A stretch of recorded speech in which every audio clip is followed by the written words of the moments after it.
I was a very precocious kid. So one day I ended up looking up the word homosexual in the dictionary. Something along the lines of a romantic attraction between members of the same sex. And it slowly dawned on me that that's what I was. So given your prior testimony about homosexuals, how did you feel when you realized that you were gay?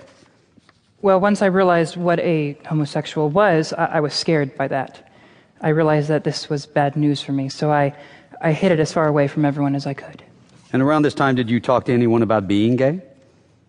When I was in the 7th grade, I remember being taunted about being gay. I was called a faggot, I was called a homo, a queer. It was scary going into that building, realizing these kids were taunting me with a word that was so close to the truth. I would go home crying.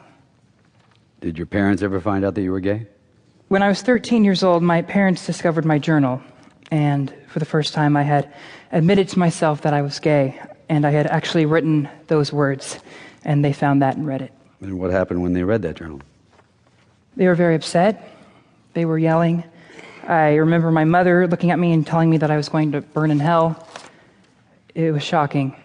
I had never heard anything like that from my mother. I mean, you don't get much worse than eternal damnation. And what is NARTH? NARTH stands for the National Association for Reparative Therapy of Homosexuality. It's a reversal therapy organization based in Encino, California. Mm-hmm. And how long were you at NARTH? From what ages? 14 to 16. And during the time that you were at NARTH, how was your home life? My mother would tell me that she hated me.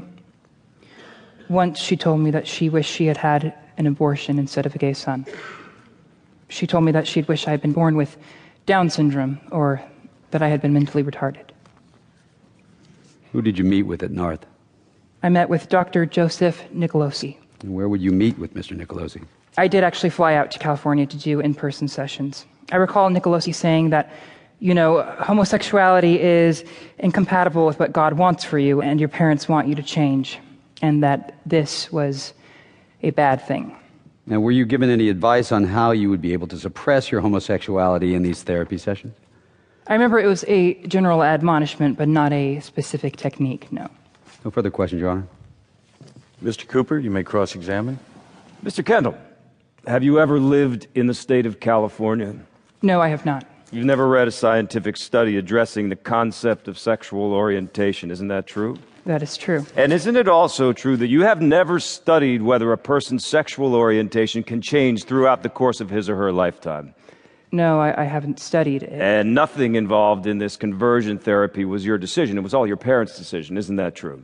Yes. And at some point, you communicated to your parents your objections to the counseling treatment, but your parents compelled you to go against your will. That is correct. Your only goal for conversion therapy was to survive the experience. Isn't that true? Absolutely true. You didn't have the goal of changing your sexual orientation. I'm sorry, correction. You didn't have the goal of changing your sexual attraction. Is that correct? That's correct. Indeed, you admit that you did not truly want to reduce your sexual attraction to persons of the same sex. Isn't that true? That's correct. It's my experience that people don't want to go to programs like NARTH. Well, you acknowledged in your deposition, did you not, that some people report to have effective results with this conversion therapy. Isn't that true? Yes. I have no further questions, Your Honor. And was this therapy successful in that you were able to suppress your homosexuality? Nope, I was just as gay as when I started.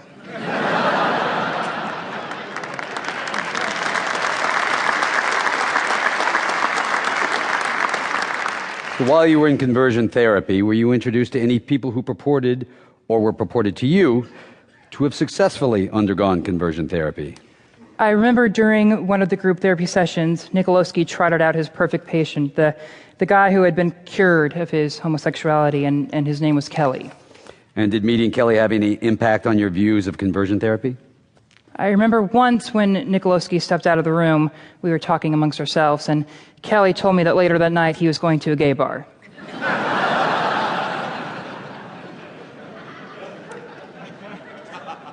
And that he was just pretending to be cured for the sake of his family. And why did you stop going to reversal therapy? during this whole thing, my life had kind of fallen. To keep listening to this audiobook for free, click the link in the description.